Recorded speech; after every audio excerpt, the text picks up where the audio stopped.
Siapa yang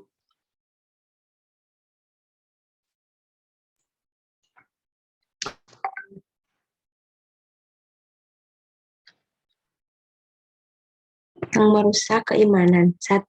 Kufur atau menutupi. Kedua, syirik atau sekutu atau persekutuan.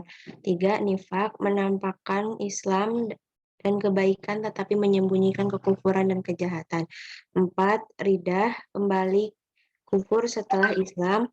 5. Bid'ah, berbuat sesuatu yang baru tanpa ada contoh sebelumnya. 6. Sihir, perdukunan, dan peramalan.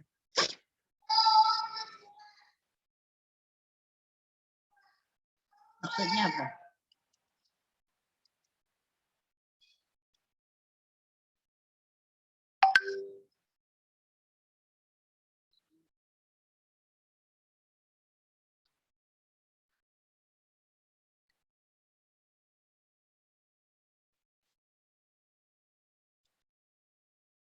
Ya, maksudnya apa, Mbak? Ada yang bisa bantu menjelaskan sedikit? Mungkin maksudnya itu dari keimanan seseorang itu bisa rusak apabila melakukan atau ada 6 hal ini dalam dirinya. Salah satunya itu kufur. Kalau kufur tuh menutupi, mungkin menutupi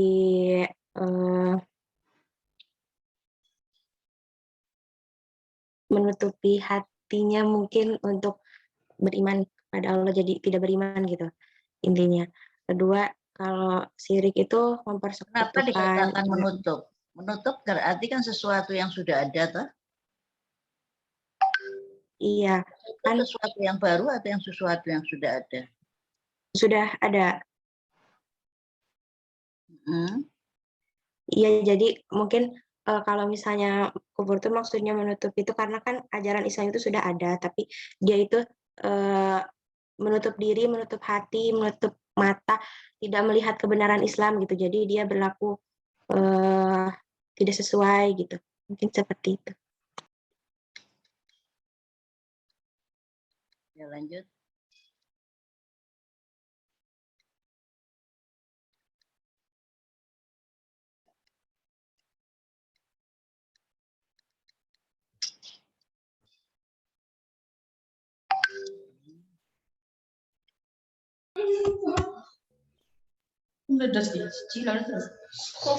Kufur berarti menutupi. Dalam bahasa Arab, kufur secara syar'i mengingkari sesuatu bagian dari ajaran Islam di mana tanpa bagian itu seseorang menjadi batal atau tidak sempurna imannya.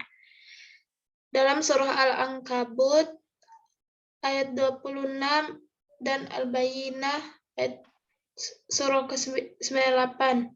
Waman adlamu mimman iftara 'ala Allahi kadiban aw kadzdzaba bil haqqi lamma ja'ahu alyasfi jahannama maswan walil kafirin. Dan artinya, dan siapakah yang lebih zalim daripada orang-orang yang mengadakan kedustaan terhadap Allah atau mendustakan yang hak tak kala yang hak itu datang kepadanya. Bukankah dalam neraka jahanam itu ada tempat bagi orang-orang yang kafir?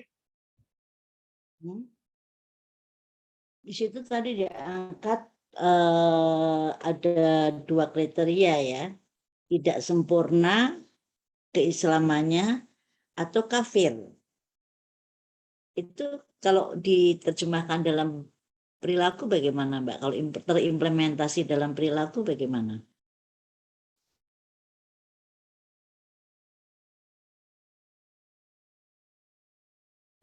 Jadi kafir itu menutup, kan tadi kan disampaikan. Coba kamu tadi yang sudah baca.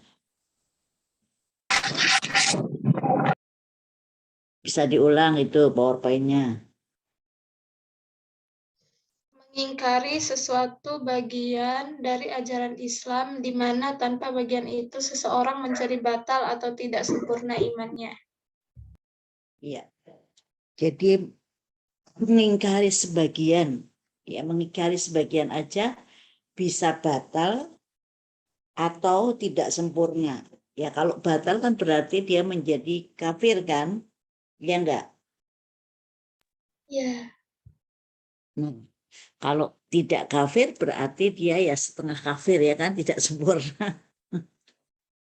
Nah itu kalau terimplementasi dalam kehidupan sehari-hari bagaimana?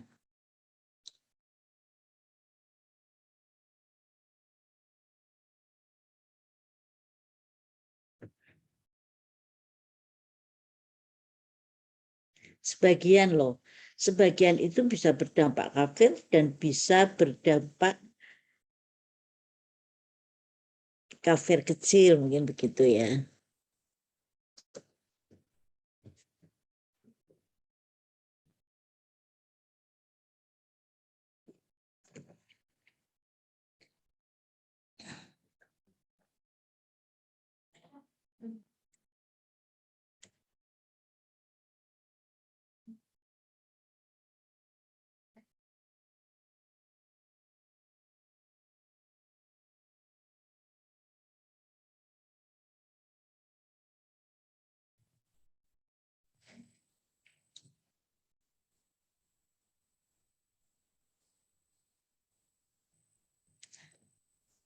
Ayo, siapa yang mau menjawab?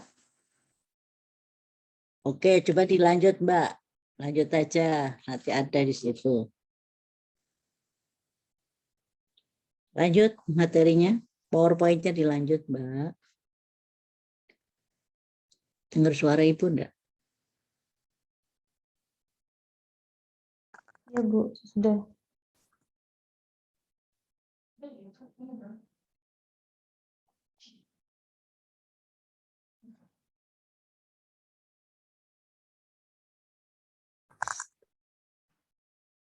Macam kufur besar pengingkaran yang berdampak batalnya keislaman.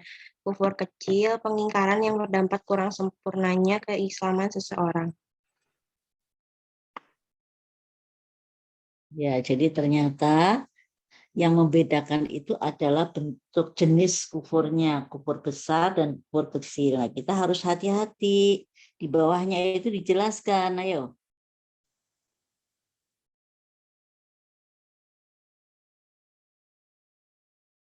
Lanjut. PPT-nya siapa yang jadi host itu kok nggak cepet? Perbedaan kufur besar dan kecil. Kufur besar, amalannya sia-sia. Kedua, abadi dalam neraka. Ketiga, tidak diampuni dosanya. Keempat, halal darah, harta, dan jiwanya. Kondisi perang. 5. Tidak mewarisi dan diwarisi.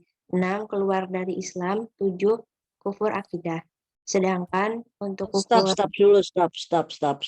Ketika dikatakan bahwa amalannya sia-sia. Amalannya sia-sia itu amalan yang mana ya yang sia-sia? Kan kufur, musyrik, ridah, ya. Amalan Syirik, baiknya. ridah. Lanjut. Lanjut. Iya.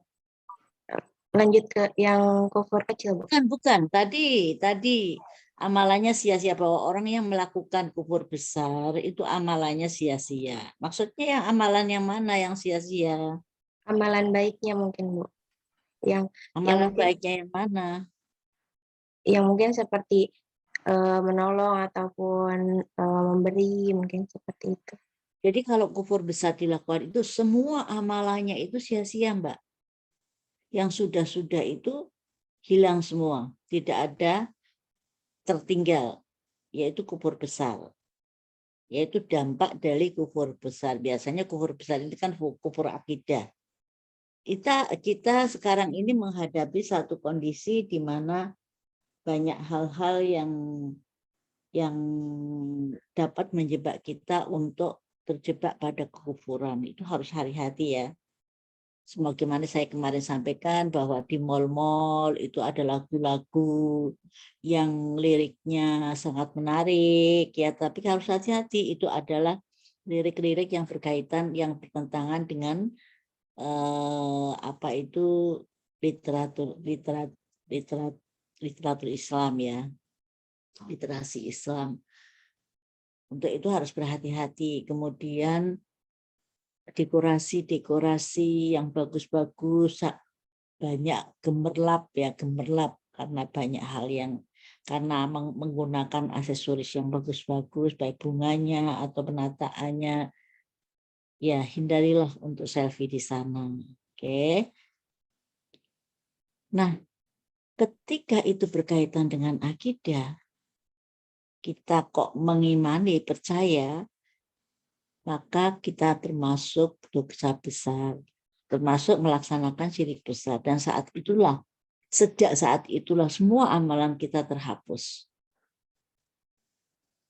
Bahkan di situ dinyatakan kalau tidak tobat, ya kalau tobat lain ya, kalau tidak tobat maka dia akan abadi dalam neraka. Jadi selama ini dari usia berapa Anda sholatnya itu tidak dianggap. Kemudian tidak diampuni dosanya karena dia berada di dalam neraka, berarti resiko dari tidak diampuni dosanya. Padahal setiap kali sholat kita selalu beristighfar ya, memohon ampun kepada Allah, tapi semua itu hilang percuma. Halal darah, harta, dan jiwanya. Artinya apa? Ketika kita dalam kondisi perang, maka kita sudah tidak berhak lagi karena berada di negara Islam ya, atau di negara yang sudah ditaklukkan oleh Islam, maka yang bersangkutan sudah tidak bisa memiliki harta miliknya. Ini bukan kejam, ini adalah sistem perang. Semuanya modelnya kayak gitu. Kalau kita yang kalah ya kita yang tidak berhak atas harta kita. Kalau mereka yang kalah ya mereka yang tidak berhak untuk atas harta mereka. Kemudian tidak mewarisi dan tidak diwarisi, terputus hak warisnya. Ya. Kemudian keluar dari Islam, jelas dia sudah keluar dari Islam karena sudah hilang semua amalnya, tidak dianggap, bahkan syahadatnya juga batal, maka dia keluar dari Islam. Dan yang demikian itu adalah yang berkaitan dengan akidah keimanan. Jadi harus hati-hati, keimanan kita harus tetap terjaga, kita harus tetap bertauhid, menyembah, memohon ya, berlindung hanya kepada Allah Subhanahu wa taala. Lanjut, Mbak. Kufur kecil. Kufur kecil, satu, Allah yang akan menentukan tentang siksa ataupun ampunan atas dosa-dosanya. Dua, tidak berakibat keluar dari Islam. Tiga, kufur amali. Ya, kufur amali itu apa, Mbak? Seperti apa? Dia bukan kufur akidah, tapi kufur amali. Mungkin seperti kufur nikmat, bukan, Bu? Kufur nikmat lain lagi, Mbak. Kufur amali yang terkait dengan ya kufur nikmat bisa, cuman yang terkait dengan ini apa? Keberagamaan orang lain. Seperti tadi ya, nyanyi-nyanyi tanpa sadar gitu kan. Kadang-kadang kita kan nyanyi tanpa memasukkan ke hati kan. Ikut manggut-manggut sambil sekali keluar kata-katanya, itu termasuk kufur kecil karena kita tidak meyakini di dalam hati. Tapi itu hati-hati ya. Senang bangga dengan apa itu asesor apa kan namanya, dekorasi mereka ya, itu amali juga. Jadi sebaiknya ya nggak usah lah ya, hati-hati ya. Kemudian Memang hal ini tidak berakibat keluar dari Islam. Tapi kalau ini kemudian kita tidak merasa bersalah, ya dan dilakukan terus-menerus, itu berdampak pada kufur besar. Makanya kita tidak bisa membedakan, batas-batas toleransinya itu kabur sudah. Oke, lanjut.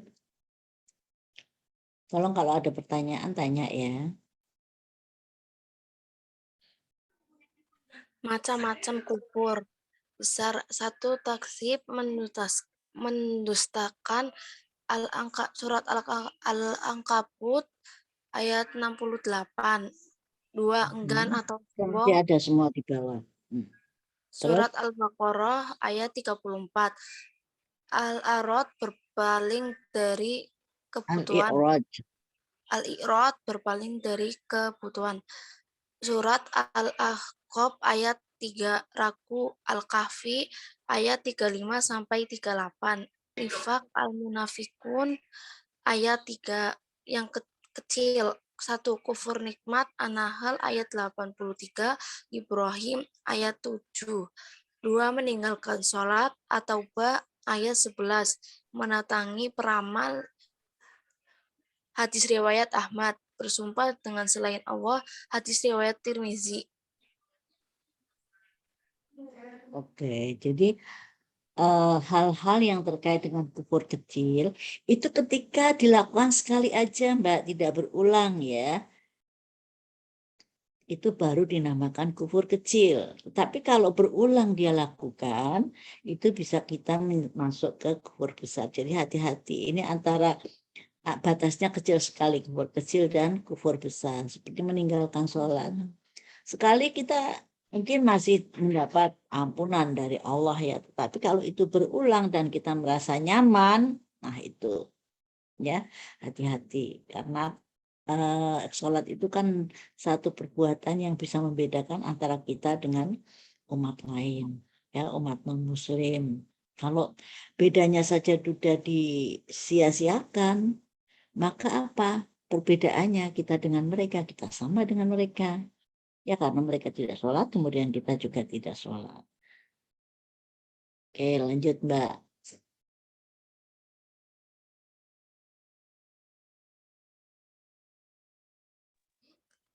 Kesombongan iblis. Surat Al-Baqarah ayat 34. Wa idh qulna lil malaikati isjudu li Adama fasajadu illa iblis aba wastakbara wa kana minal kafirin. Yang kedua Ya. berpaling. Mbak, Anda siapa ini Mbak? Kok saya nggak bisa melihat? Oh ini Nida ya?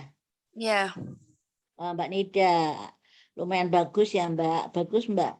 Ngajinya Anda. Tolong teman-teman Anda yang belum bisa ngaji, dibimbing ya Mbak. iya Bu. Artinya apa didekati, sering-sering kalau di kelas yang belum bisa baca Al-Quran itu di kelas bawa Iqra lah. Jadi suatu ketika minta dibantu lah. Sekarang kan sudah mulai luring ya Mentoring. sebagian ya. Nah, Iya, udah Bu. mentornya juga, tapi ada luring mungkin bisa video call nggak apa-apa ya supaya apa ada percepatan ketika kita bisa membaca Al-Quran. Karena dampaknya nanti kalau tidak lolos sekarang, Anda harus mengikuti ke kelas yang lain. Atau Anda akan tertunda ketika harus wisuda.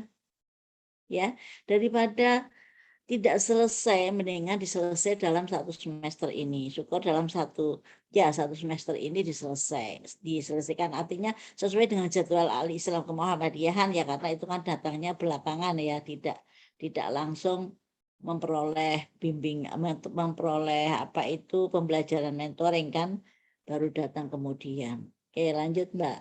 Jadi kalau di situ diangkat bahwa iblis itu termasuk kufur, itu apakah iblis itu tidak percaya kepada Allah Subhanahu wa taala atau bagaimana, Mbak?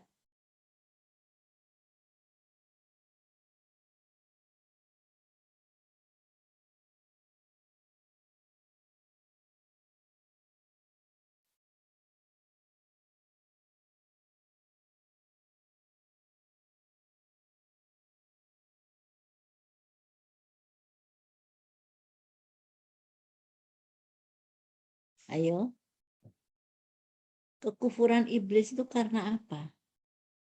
Iblis itu percaya sama Allah, tapi tetapi menolak kayak menyembah dan berbakti kepada Allah gitu. Menolak berbakti kepada, menolak menyembah. Dia itu menyembah Allah juga loh Mbak, mentauhidkan Allah. Hanya dia ada apa itu di sana? Aba wastakbar wa kana minal kafirin. Apa itu Mbak? Kafir. Iya, aba wastakbar, menolak dan merasa besar hati. Ya, sombong. Oke, jadi justru kesombongannya itu yang menjadikan dia kafir. Karena apa? Merendahkan yang lain, padahal sama-sama makhluk Allah kan. Jadi dia itu tidak taatnya kepada Allah itu adalah karena dia menolak untuk taat, untuk apa itu, menghormat kepada manusia yang menurut dia itu jauh lebih rendah dibandingkan dengan asal kejadian dia. Ya, ini kan merupakan warning juga buat kita bahwa kita tidak boleh merasa lebih hanya karena bentuk jasad yang mungkin berbeda, karena kemampuan yang mungkin berbeda, karena tingkat aktivitas kita di masjid yang mungkin karena berbeda. Ya, bisa berbeda, bisa tidak ya, karena ada orang-orang yang rajin ke masjid, tapi bukan jaminan bahwa dia itu adalah orang yang lebih baik dari yang lain. Oke, mungkin orang tidak ke masjid adalah karena satu hal yang lain. Dia mungkin masih dalam rangka mengajak temannya atau mengajak keluarganya untuk rutin melaksanakan sholat. Bisa saja terjadi. Berarti dia melakukan syiar di tempat yang lain, ya kan? Semua bisa terjadi. Dan itu tidak boleh membuat kita sombong. Apapun yang kita lakukan, serahkan kepada Allah Subhanahu wa Ta'ala. Apapun yang kita lihat, jangan rendahkan. Karena bagaimanapun tidak ada orang yang sempurna. Iman itu adalah proses. Islam itu adalah proses. Sehingga kita hargai, tapi tetap kita berusaha untuk amar ma'ruf, nahi mungkar. Kalau memang Anda sudah bisa ke masjid terus, maka ajaklah yang lain untuk dapat ke masjid. Gitu ya. Tapi mengajak kan bukan memaksa. Ya, dengan cara yang baik, insya Allah mereka akan tertarik juga sehingga akhirnya mereka ke masjid. Dan demikian juga perbuatan-perbuatan baik yang lain seperti tadi ya, kemampuan Anda membaca Al-Quran, tolong bagikan kepada teman-teman sehingga ada percepatan. Satu kelas di dalam mengikuti mentoring itu cepat selesai. Kan paling hanya 1-2 anak kan yang belum lancar ya. Belum lancar itu tidak berarti tidak bisa, hanya tidak terbiasa. Atau mungkin sudah lancar tetapi tajwidnya keliru. Nah, itu juga perlu dibiasakan supaya tidak keliru. Jadi harus pelan-pelan. Biasanya mereka terjebak pada lagu. Ya, lagunya itu yang merusak tajwidnya. Oke, lanjut, Mbak.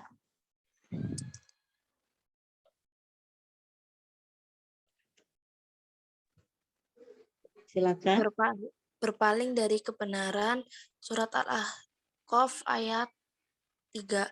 Ma khalaqnas samawati wal arda wa ma bainahuma illa bil haqqi wa ajalin musamma walladzina kafaru amma undiru mu'ridun.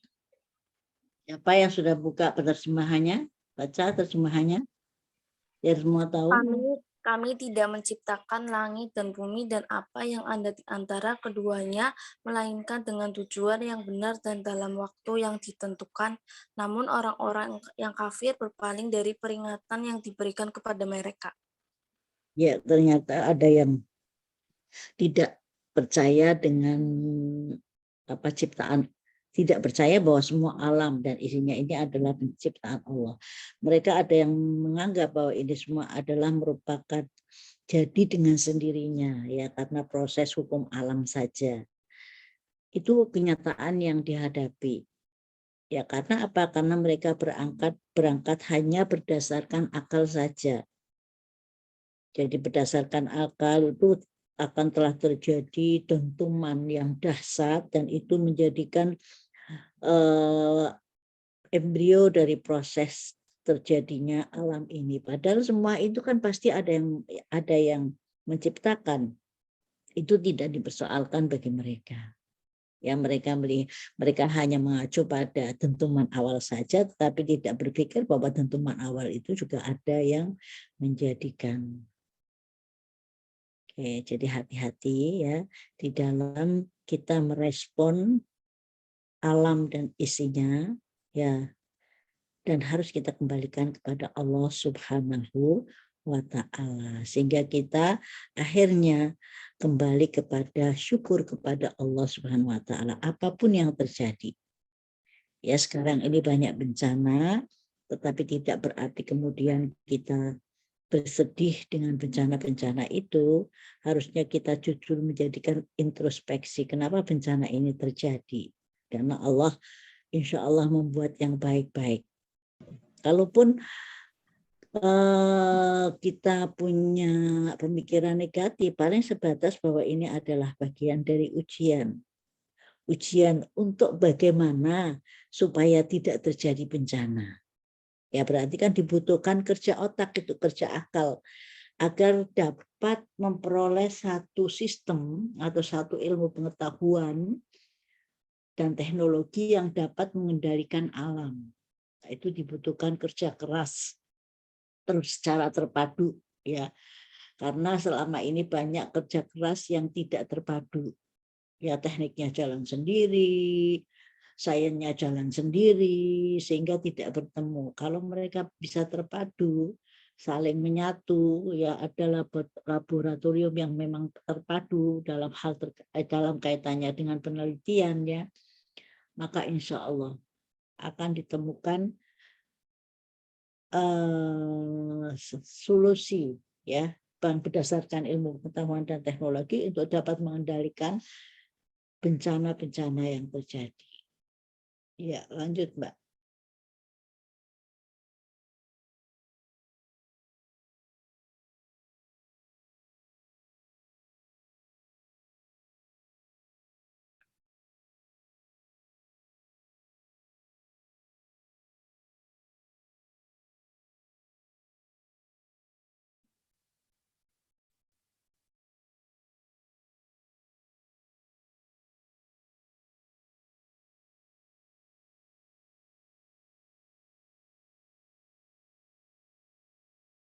Siapa yang membaca?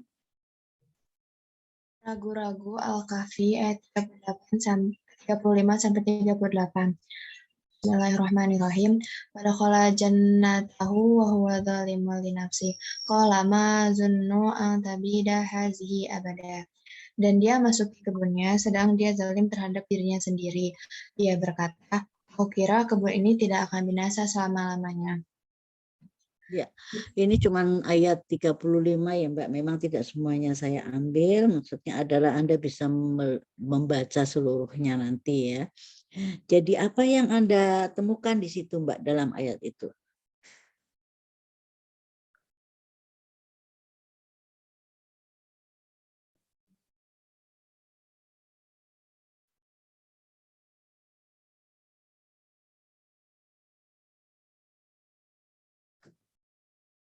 Pengkuannya itu apa? Tentang apa?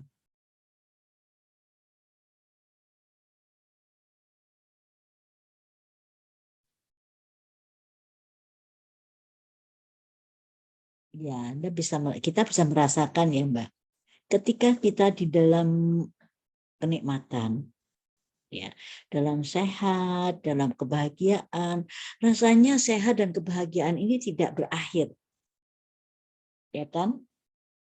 Orang yang diuji dengan kebahagiaan, kesenangan, harta yang melimpah, itu sepertinya dia lupa bahwa kenikmatan itu yang dia miliki sekarang, yang sedang dialami, yang sedang dia nikmati, itu sesaat bisa hilang kalau Allah menghendaki.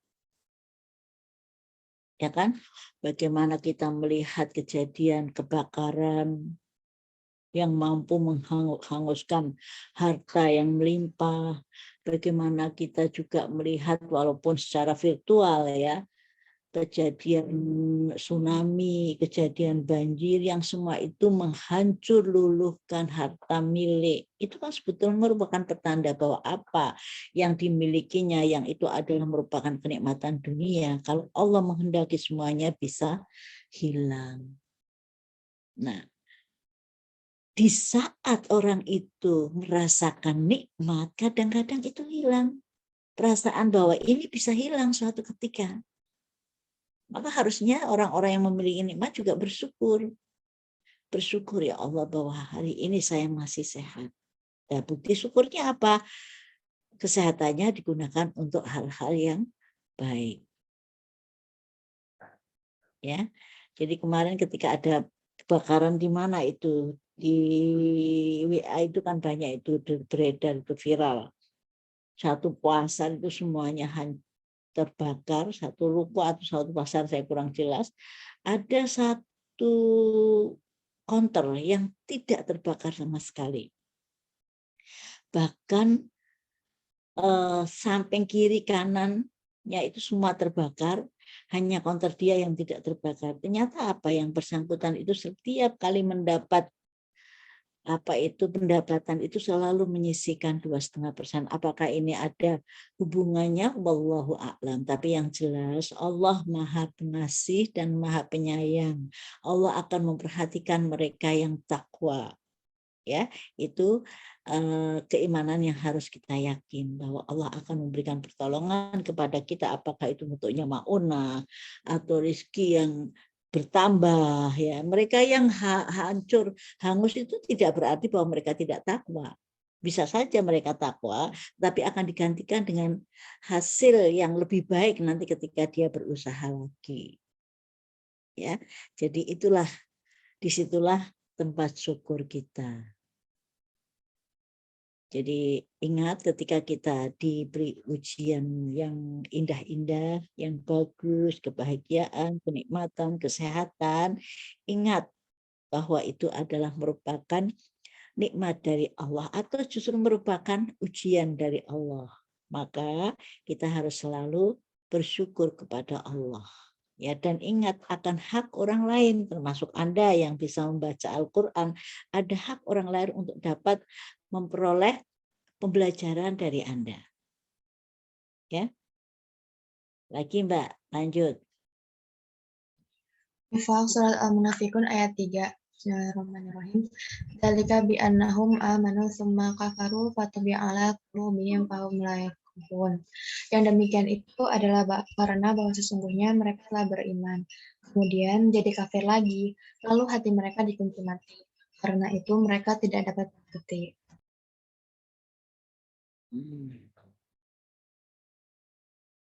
Oke, jadi kalau kemudian ya kembali lagi ya Mbak ya, iman itu kan selalu fluktuasi. Ketika kita menurun imannya, maka di situ kita akan mudah tergoda untuk melakukan hal-hal yang bisa menjebak kita pada kekufuran. Ya, biasanya orang yang kecewa, orang yang merasa gagal, orang yang menderita itu sangat erat sekali, sangat dekat sekali dengan kekufuran. Orang yang sakit tidak sembuh-sembuh, ya makanya kan di dalam Islam ketika ada orang sakit kita harus berkunjung, ketika ada orang menderita kita harus berbagi, ketika ada orang butuh pertolongan kita harus menolong. Itu kenapa? Karena untuk menguatkan hatinya, dia tidak sendirian. Ada teman yang bisa berbagi untuk sekedar meringankan beban. Dan kita harus juga memberikan satu motivasi bahwa itu adalah bagian dari ujian dari Allah. Insya Allah ke depan akan ada yang lebih baik dari apa yang dialami sekarang, karena janji Allah kan, ya. Setelah ada kesusahan pasti akan ada kelapangan. Kan begitu kan janji Allah seperti itu. Artinya apa? Oh, tidak ada orang yang selamanya menderita terus, itu tidak ada. Nah, disitulah maka apapun yang kita hadapi, apakah itu kebahagiaan, kesusahan, itu harus kita kembalikan kepada Allah.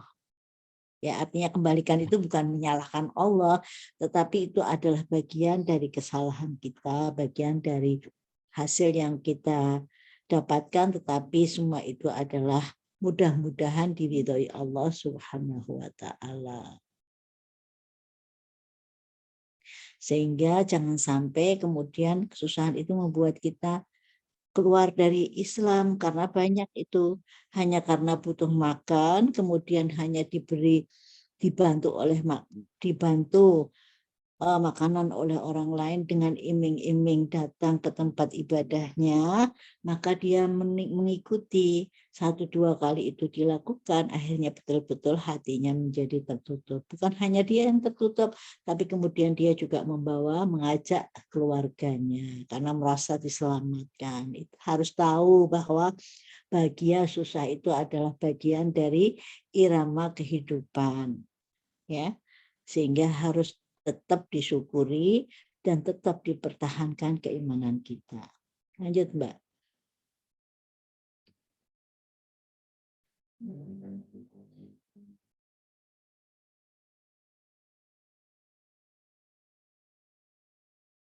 Ya, lanjut. Kufur nikmat An-Nahl ayat 83. Idza ra'al ladzina asyraku syuraka'ahum qalu rabbana haula'i syuraka'una alladzina kunna nad'u min dunik wa alqaw ilaihim qawla innakum lakadzibun. Dan apabila orang-orang yang mempersekutukan Allah melihat sekutu-sekutu mereka berkata, "Ya Tuhan kami, mereka inilah sekutu-sekutu kami yang dahulu kami sembah selain dari Engkau." Lalu sekutu-sekutu mereka mengatakan kepada mereka, "Sesungguhnya kamu benar-benar orang-orang yang dusta." Ya. Seringkali itu manusia kalau melakukan kesalahan, dia akan melempar kesalahan itu kepada orang lain. Ya kan?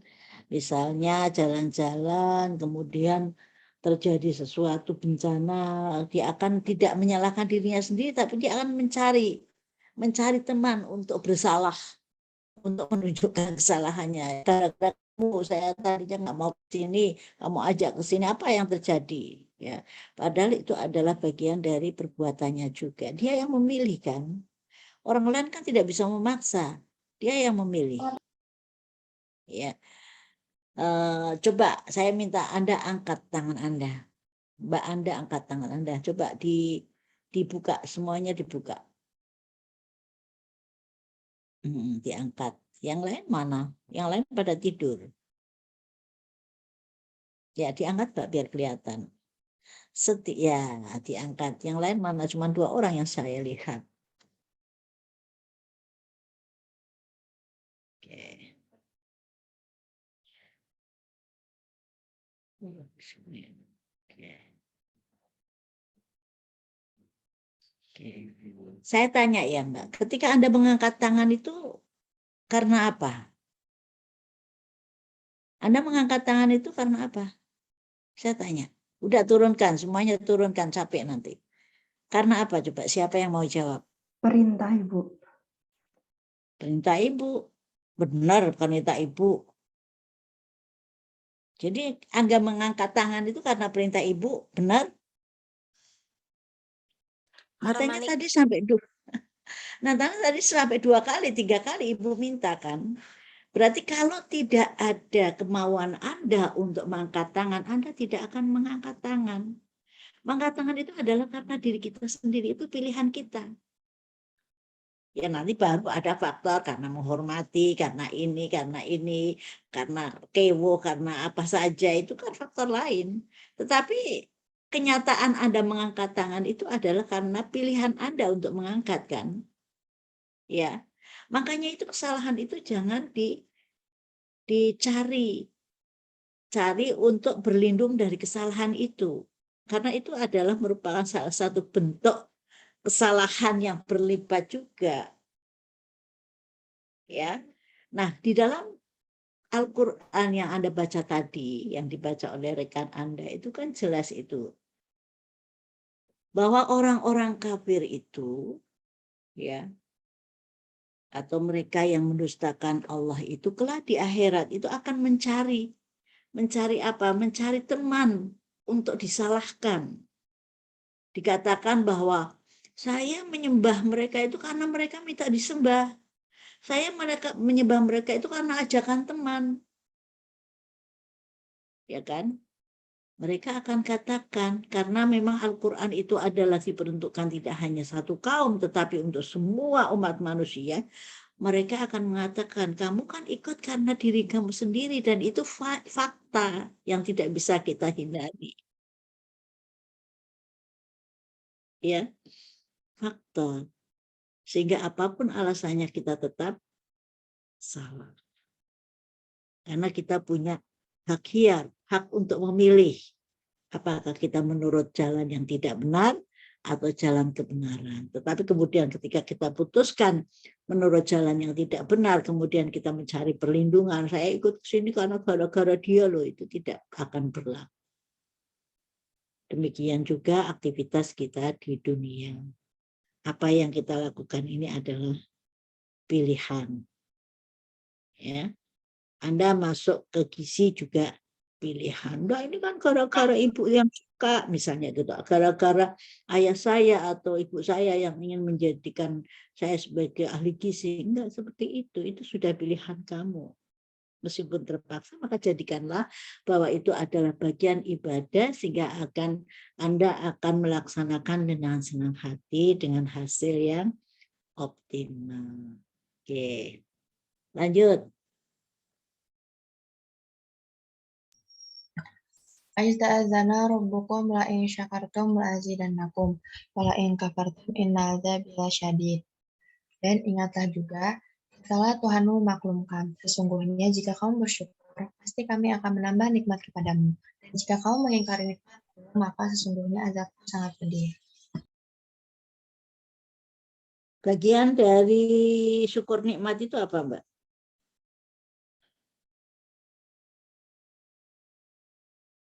Bagian dari syukur nikmat. Kita semua kan sudah banyak memperoleh nikmat kan. Bagian dari rasa syukur kita itu apa antara lain? Sholat. Ada orang yang rugi nggak sholat? Wah, gara-gara sholat badan saya sakit semua. Nggak ada. Gara-gara sholat saya jadi sakit gitu. Ada tidak? Nggak ada. Ya. Orang zakat nggak ada yang menjadi fakir. Orang infak nggak ada yang menjadi miskin. Orang zakat infak itu kan mimma razaqnahum yunfikun, kan sebagian dari harta yang kita miliki, bukan seluruhnya. Bahkan kalau kita memberikan seluruhnya aja tidak boleh di dalam Islam. Ada batas itu maksimal 1/3 dari harta yang dia miliki. Boleh dia infakkan semuanya, tapi 1/3 saja. Itu Islam amat sangat bijaksana loh, Mbak. Jadi nggak ada orang yang beribadah itu menjadi sengsara, tidak. Ya, tapi kalau kemudian ada orang yang mengatakan saya sholat ya sholat, puasa ya puasa, tapi kok kayak gini-gini saja, itu harusnya dia introspeksi apa yang sudah dia lakukan. Ya, lanjut Mbak. Ada pertanyaan silahkan kalau ada pertanyaan. Ya.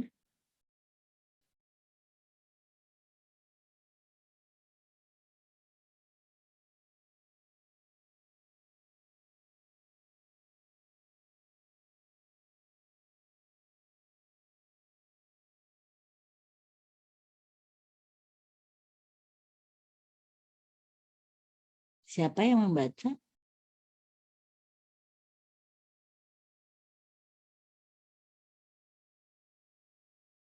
Siapa yang membaca?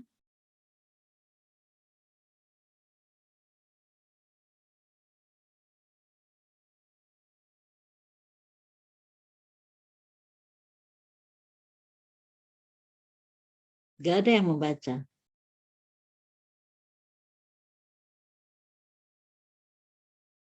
Giliran siapa, Mbak? فإن تابوا وأقاموا الصلاة وآتوا الزكاة فإخوانكم في الدين ونفصل الآيات لقوم يعلمون. Jika mereka bertaubat, mendirikan sholat, dan menunaikan zakat, maka mereka itu adalah saudara-saudaramu seagama. Dan kami menjelaskan ayat-ayat itu bagi kaum yang mengetahui. Iya, jadi bagi mereka yang meninggalkan sholat, kemudian mau sholat kembali, mereka yang nggak mau zakat, kemudian mau zakat kembali, atau mereka yang bukan Islam, kemudian sadar masuk Islam, dan melakukan sholat, kalau mereka berkecukupan juga mengeluarkan zakat, itu adalah merupakan saudara-saudara kita. Jadi meskipun dia Islam tetapi tidak sholat, meskipun dia Islam tetapi tidak zakat, maka itu tidak bisa dijadikan sebagai saudara. Artinya apa? Saudara itu kan saling mengisi, ya, saling berbagi, saling menjadikan toladan. Nah, keteladanan itu yang menjadikan ikatan persaudaraan kita. Artinya apa? Ketika orang itu Islam kemudian tidak sholat, ya jangan kita ikuti perilakunya. Ya kita tidak bersaudara dengan perilaku dia. Tetapi secara fisik, secara jasmani dia tetap Islam. Harus tetap kita deketi, bahkan harus kita rengkuh. Untuk apa? Agar mereka bisa sholat kembali. Agar mereka bertobat. Jadi jangan biarkan dia di dalam kesesatan terus-menerus. Dimaksudkan saudara di sini, ya. Di sini kan wa ikhwanukum fa ikhwanukum fiddin adalah saudara di dalam agama. Orang-orang seagama itu harus saling amar ma'ruf nahi mungkar, saling tolong menolong, sayang seperti pada dirinya sendiri, ya. Jadi kalau dikatakan bukan saudara, itu tidak berarti kita kemudian mencemooh mereka, menjauhkan mereka. Justru mereka itu adalah orang-orang yang harus kita selamatkan. Kalau boleh saya katakan, amar ma'ruf nahi mungkar, ya kalau amar ma'ruf itu kita biasanya santai, ya Mbak, ya. Artinya apa? Tidak akan kesulitan karena mengajak orang ke jalan yang baik. Makan tidak sesuai dengan makanan yang berimbang. Makan yang seimbang. Ya, makanan yang seimbang. Makanan seimbang itu bagaimana? Itu loh contohnya isi piringku itu kan lebih enak, ya. Disampaikan itu lebih enak. Ada contohnya, diberitahu cara memasak. Tapi bagaimana ketika kita melarang? Jangan minum minuman beralkohol padahal dia sudah biasa minum minuman beralkohol. Jangan berzina padahal dia seorang PSK. Jangan LGBT padahal dia seorang LGBT atau lesbian, dia seorang lesbian. Itu sangat amat sulit. Tapi itu juga harus dilakukan. Artinya apa? Mereka memang secara perbuatan itu tidak Islami, tidak seagama dengan kita. Tetapi bagaimanapun mereka adalah umat Islam, saudara kita seagama dalam pengertian satu keyakinan, ya, yang mungkin dia sudah bersahadat dan tidak pernah melepaskan sahadatnya, hanya dia berada dalam gubangan dosa, maka mereka juga harus kita selamatkan, tidak boleh tidak. Kenapa? Karena kita harus tahu bahwa mayoritas penduduk Indonesia adalah beragama Islam. Tetapi jumlah yang mayoritas itu tidak selalu segaris dengan kualitasnya. Ya, ada yang kualitasnya rendah sekali sehingga mereka banyak melakukan kesalahan. Di penjara itu banyak yang Islam. Ya kan, mereka yang narkoba juga banyak yang Islam, mereka yang mencuri juga banyak yang Islam, mereka yang LGBT juga banyak yang Islam. Artinya apa? Disitulah kita ditantang untuk dapat menyelamatkan mereka. Jadi jangan dijauhkan karena mereka bukan saudara kita, bukan. Saudaranya itu adalah dalam tingkatan perbuatan yang sama-sama kita bisa mendukung, ya. Tetapi ketika perbuatan mereka jelek, maka kita harus tolong. Gitu loh. harus menolong kepada mereka. Jangan terus kemudian dibiarkan saja. Artinya apa? Kita harus mampu mentoladani hal-hal yang baik, tetapi juga sebaliknya bertoladan kepada perilaku-perilaku yang baik, bukan yang tidak baik. Adapun kalau kita menghadapi orang-orang yang tidak baik, kita harus berusaha untuk menyelamatkan mereka. Oke, lanjut.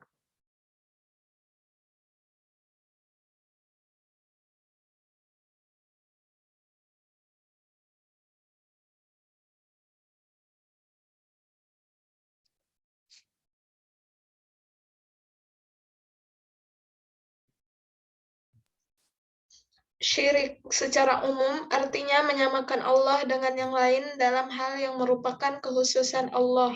Yang pertama, syirik dalam rububiyah. Kedua, syirik dalam uluhiyah. Ketiga, syirik dalam al-asma wa as-sifat. Secara khusus, menjadikan yang lain sebagai Tuhan yang ditaati dan disembah selain Allah. Syirik adalah dosa besar, tidak diampuni oleh Allah. Dalam surah An-Nisa, surat keempat ayat 44, dan Al-Ma'idah, surah kelima ayat 53. Ya, coba lanjut.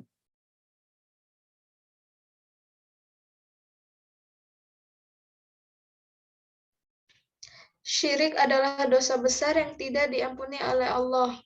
Surah An-Nisa ayat 48.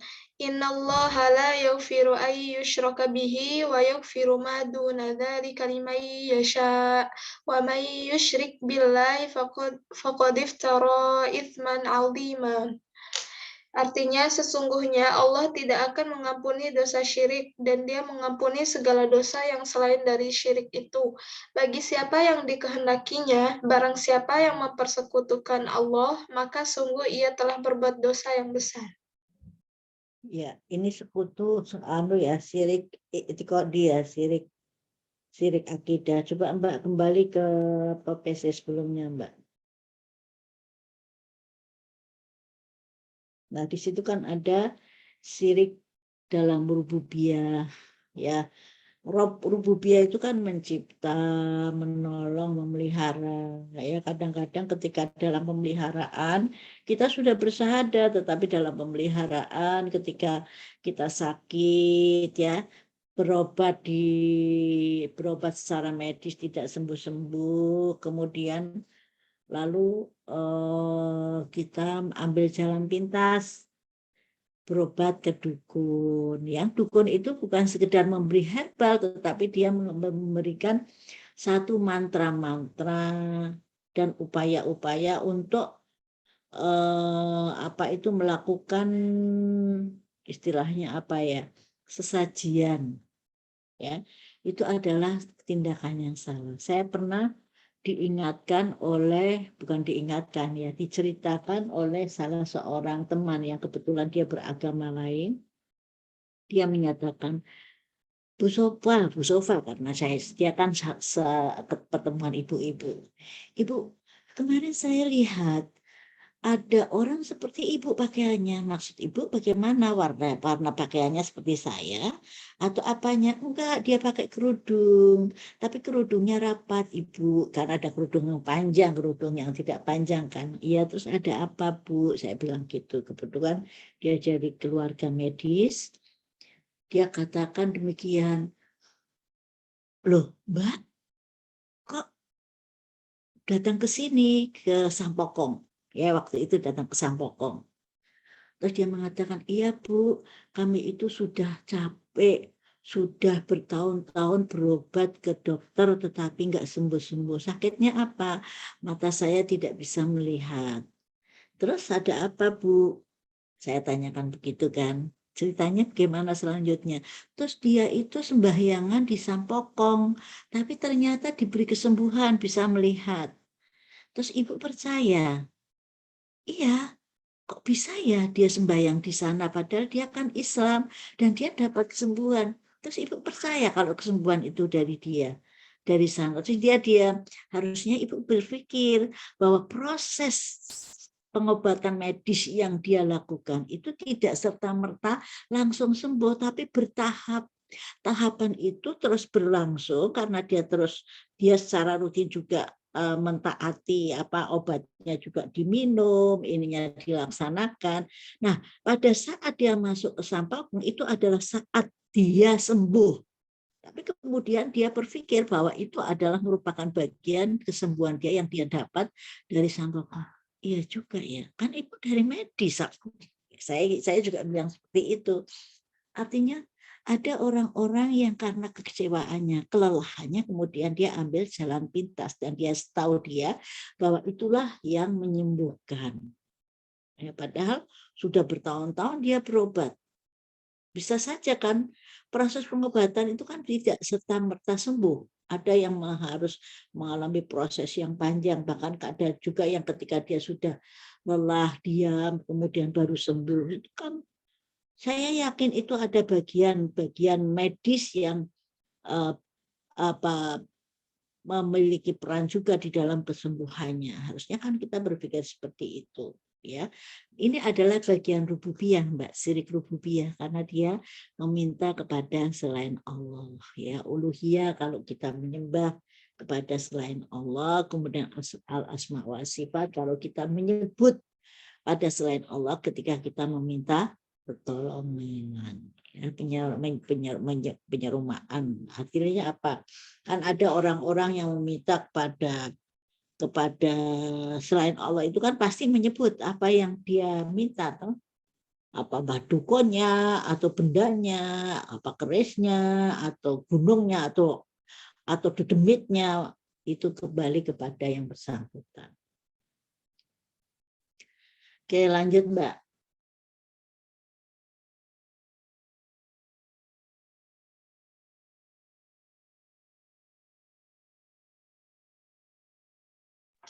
Macam-macam syirik. Syirik besar, menyamakan Allah dengan yang lain dalam ketaatan dan penyembahan. Menjadikan bagi Allah yang dia kepadanya seperti berdoa kepada Allah, takut, berharap, cinta kepadanya seperti kepada Allah, atau melakukan satu bentuk ibadah kepadanya seperti ibadah kepada Allah. Inna syirka ladhulmul azim. Surah Azim. Itu belum bahasa Eropa, Mbak. Seingatnya aja. Inna syirka ladhulmul azim. Oke, lanjut. Surah Luqman ayat 31. Syirik kecil adalah menyamakan Allah dengan yang lain dalam perkataan dan perbuatan. Semua perkataan dan perbuatan yang akan membawa seseorang kepada kemusyrikan. Ya. Jelas ya, ada yang tidak jelas di situ? Lanjut, Mbak.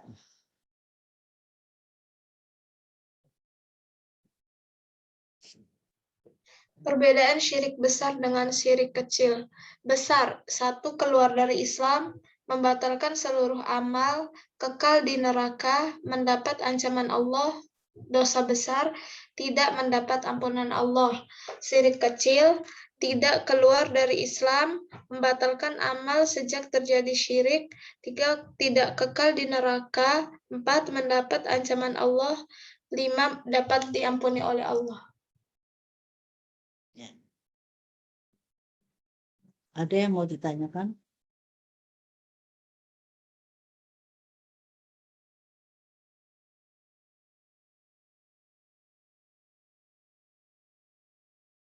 Ya, jadi kalau syirik kecil insya Allah akan terampuni ya. Terampuni oleh amal ibadah kita ya. Jadi istighfar kita, sholat kita itu dapat meleburkan syirik-syirik kecil ya. Tetapi tidak demikian dengan syirik besar. Syirik besar harus bertobat dan tidak melakukan kembali.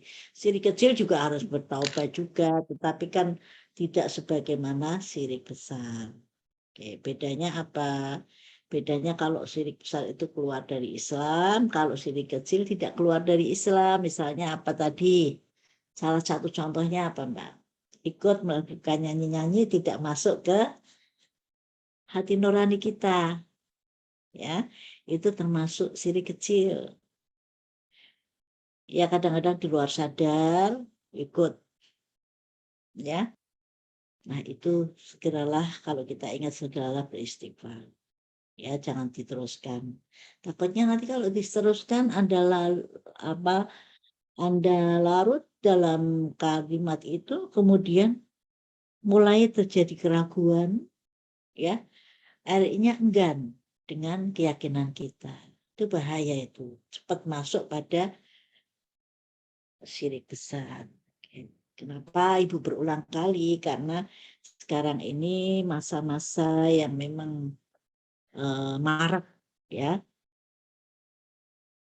promosi bukan promosi, itu memang upacara mereka, cara mereka merayakan hari besar mereka. Lanjut, Mbak.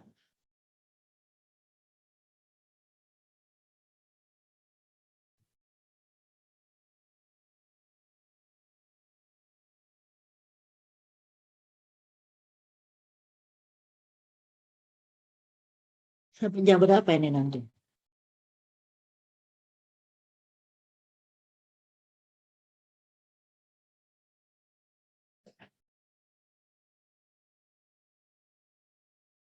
Yuk lanjut, siapa yang membaca? Macam-macam syirik, syirik besar. 1. Syirik doa, 2. Syirik niat, 3. Syirik taat, 4. Syirik cinta atau mahabbah, 5. Syirik rasa takut, 6. Syirik tawakal.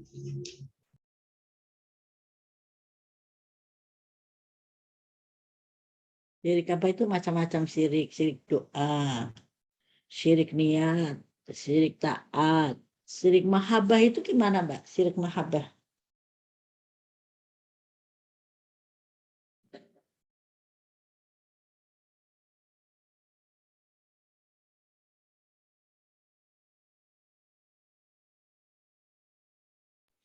Mencintai yang melebihi cinta kepada Allah. Seperti apa? Cinta yang melebihi cintanya kepada Allah itu misalnya seperti apa coba? Contohnya.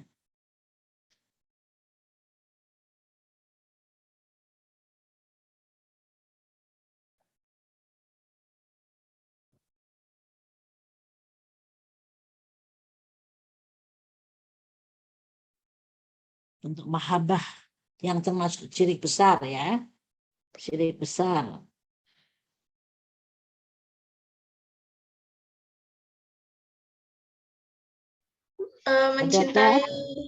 Mencintai suatu hamba terlalu besar sampai melupakan cintanya kepada Allah. Iya, bentuknya apa? Lupa cinta pada Allah itu apa bentuknya? Itu kan teorinya. Prakteknya itu bagaimana?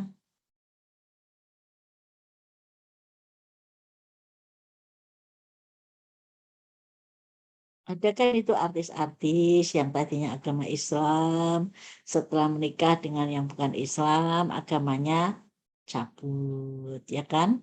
Pindah agama lain. Artinya dia apa? Cintanya itu telah mengalahkan cintanya kepada Allah Subhanahu wa ta'ala. Bahkan tidak itu saja, dia juga mendurhakai kedua orang tuanya. Orang tuanya nggak ridho, tetapi ditinggalkan begitu saja. Jadi ada dua kesalahan besar itu, durhaka kepada orang tua, juga apa tadi, menyekutukan Tuhan, yang murtad dari Islam.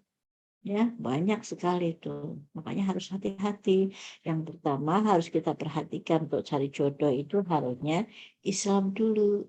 Kalau tidak Islam, biarkan dia Islam dulu. Kalau sudah Islam, perhatikan apa Islamnya itu karena rayuan atau memang Islam yang sesungguhnya. Ya, bisa diuji itu. Ya, harus hati-hati. Ya, karena Islam itu adalah segalanya.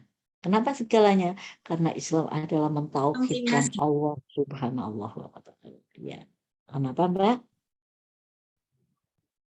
Oke. Syirik rasa takut. Satu perbuatan itu bisa masuk semuanya itu. takut kehilangan pacar ya. Tidak mau kehilangan pacar, apapun yang diminta pacarnya sampai menyembah pada yang lain juga mau. Gitu kan?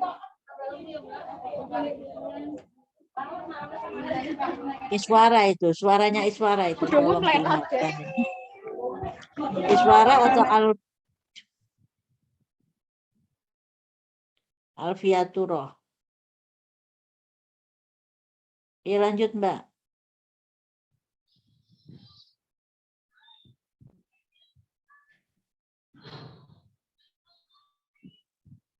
Syirik kecil. Syirik kecil termasuk dosa besar. Jika seorang meninggal belum bertobat, Allah tidak mengampuni dosanya. Nyata atau zohir. Sumpah dengan selain Allah, memakai azimat, menggunakan mantra-mantra, sihir, ramalan, perbintangan, bernazar kepada Allah, menyembelih kurban bukan karena Allah. Syirik khafi, dalam keinginan dan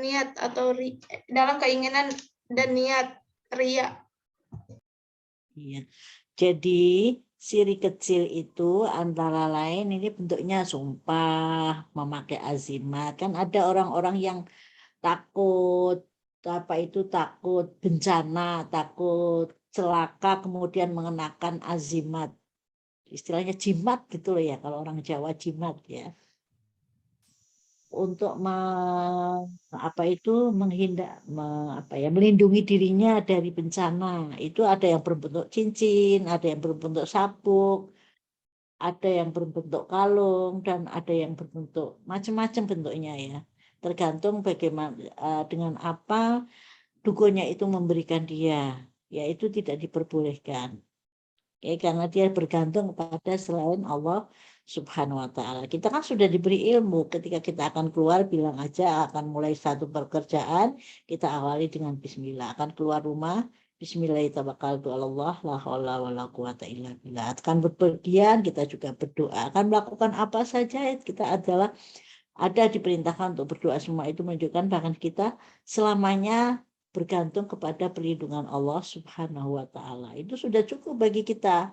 Kalau kemudian kita menghadapi sesuatu yang berbahaya, kita bisa minta perlindungan. Apakah kita membaca surat Al-Fatihah atau membaca surat An-Nas atau membaca ayat kursi, yang semuanya itu adalah dikembalikan pada kekuatan Allah, bukan pada kekuatan ayat ya, kekuatan Allah. Jadi kalau kita membaca Allahu la ilaha illallahul hayyul qayyum ila akhir ya, itu jangan kekuatan ayat itu, tapi kekuatan Allah. Karena pada saat kita mengucap ayat itu, kita kan kegantungannya kepada Allah. Bahwa Allah itu adalah satu zat yang amat kuat, tidak ada yang menandingi kan. Allah hidup, Allah tidak pernah tidur ya kan. Allah tahu apa yang akan terjadi dan yang sudah terjadi. Artinya apa? Kita bergantung hanya kepada Allah. Karena kekuatan-kekuatan Allah, kesempurnaan Allah lah yang kita sebutkan, yang kita ucapkan. Tidak sebaliknya. Ya kalau pakai jimat, itu sudah ada jimatnya. Ya.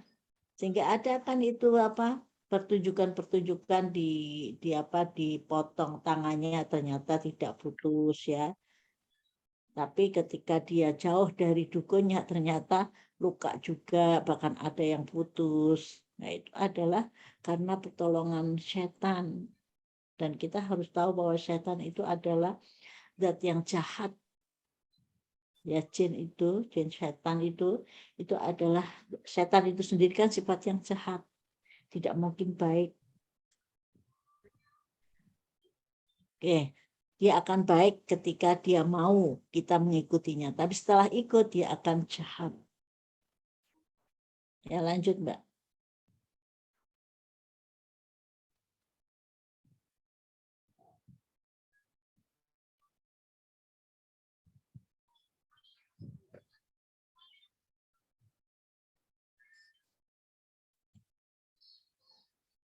Sampai jam berapa Mbak?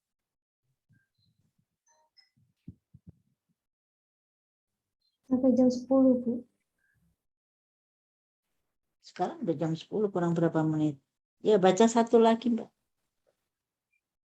Nifak artinya menampakkan Islam dan kebaikan tetapi menyembunyikan kekufuran dan kejahatan.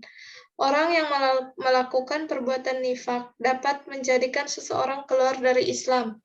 Ciri-ciri nifak: yang pertama, jika dipercaya hianat. 2, jika berbicara dusta. 3, jika berjanji memungkiri. 4, jika bertengkar berucap kata-kata kotor. Hadis riwayat muttafaq alaih. Ya. Ya, Mbak. Ada bertanya tentang nifak? Sudah paham semua ya? Kemarin sudah pernah saya sampaikan, jangan sampai insya Allah lillahi ta'ala itu disalahartikan ya. Jadi lillahi ta'ala itu tidak selalu bermakna gratisan. Tidak. Yang penting adalah keikhlasan hatinya.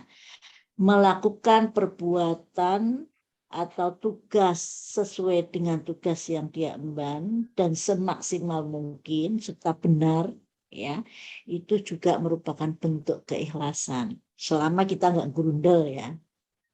Gurundel itu artinya tidak apa ya? Gurundel itu kan tidak ikhlas. Apa istilahnya? Gersulah tahu bahasanya apa itu Mbak gersulah? Tidak rela ya. Ada enggak gersulah bahasa Indonesianya?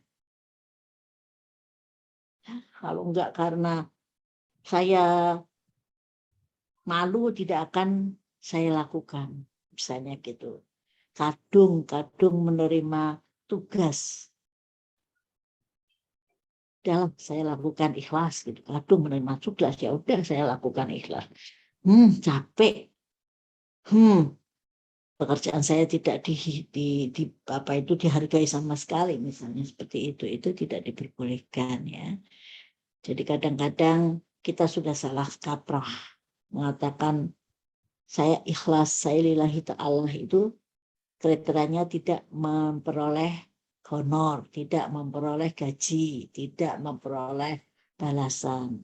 Itu tidak seperti itu. Yang namanya ikhlas itu ya lillahi ta'ala, melakukan sesuatu secara profesional dan benar, tidak hianat.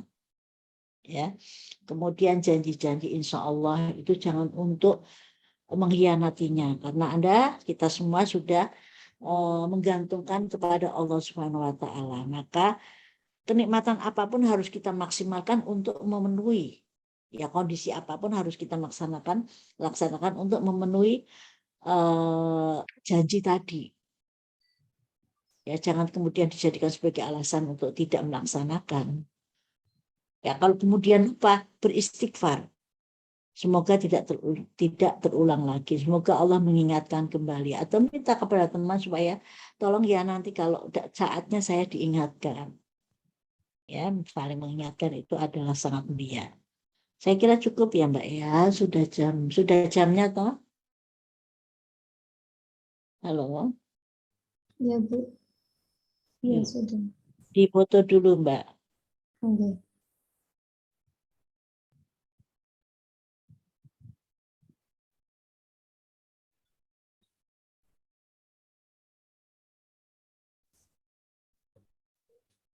Silakan, seperti foto. Yang kelihatan kudungnya nanti nggak kelihatan mukanya loh itu. Laptopnya didengarkan sedikit. Ditundukkan apa dia apa. Ya, silahkan. Sudah selesai?